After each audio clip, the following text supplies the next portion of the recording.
Si vous construisez une maison, il suffit de quelques semaines, ou quelques mois, ou quelques années, et tout le monde peut l'avoir. Mais quand vous créez quelque chose dans le domaine spirituel, personne ne va rien, ni vous, ni les autres. Alors, aucune certitude, aucune clarté, et vous êtes indécis, malheureux, assaillis par des doutes.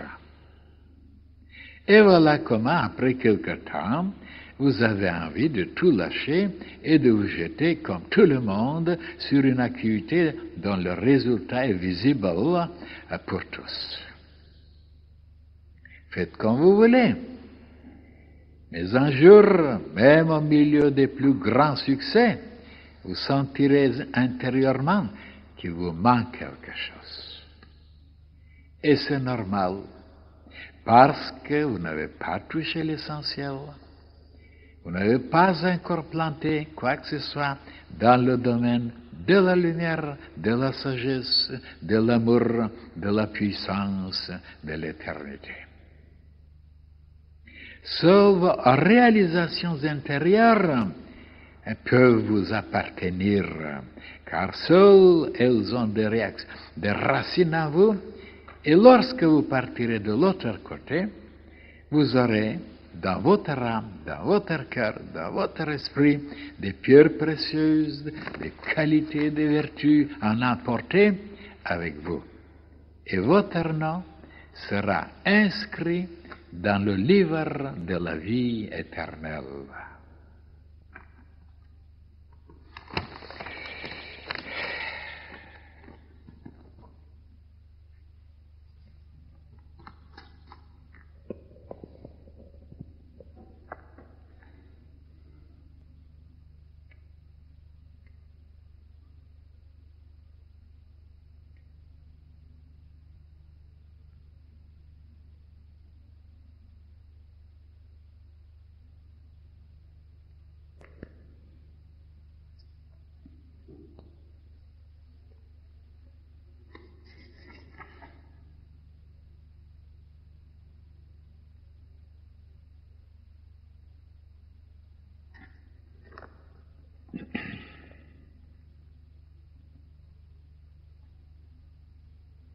Oui, cette page, mes chers frères et sœurs, n'est pas tellement inconnue pour vous, pour les anciens, parce que j'ai déjà expliqué la nature de la matière dans les 3 mondes, ou les 4 mondes si vous voulez.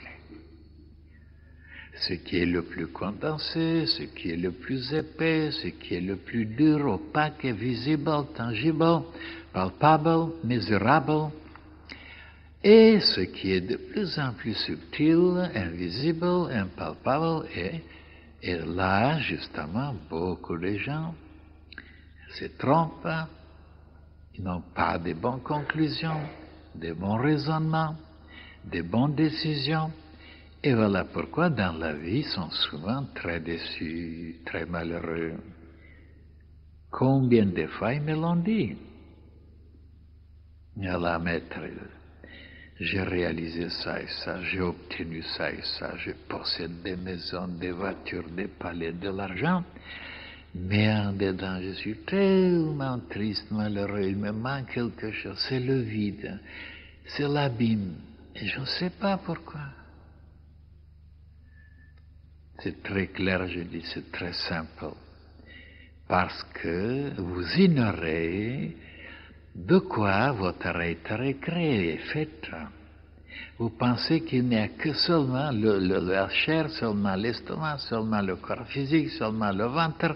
Et alors, si vous lui donnez des choses visibles, palpables, alors vous croyez que vous serez heureux, vous serez comblé. Et non, le corps physique ne demande pas tellement. Un morceau de pain, un peu de lave, et il est content, il est satisfait, il ronfle. Mais il y a quelque chose en dedans que vous n'avez pas connu, que vous n'avez pas pris en considération, qui est votre âme, votre esprit, qui sont une réalité, et que vous ne pensez pas que ce sont des réalités. Qu'est-ce que c'est l'âme? C'est une sécrétion du cerveau, de certaines glandes, comme la science officielle l'avait dit il y a quelque temps. Et voilà pourquoi on veut donner, on veut mange, prends, habille-toi, des colliers, et l'âme est assoiffée, elle est affamée, elle est malheureuse, parce qu'on ne lui donne rien. Elle aussi, elle a besoin de quelque chose, de manger, de boire, de respirer. Et ce sont des pensées, des sentiments, des idées, ainsi de suite, des choses tellement subtiles que tous les initiés ont parlé, les sages, ainsi de suite, et on ne croit pas. Et voilà pourquoi on est toujours insatisfait.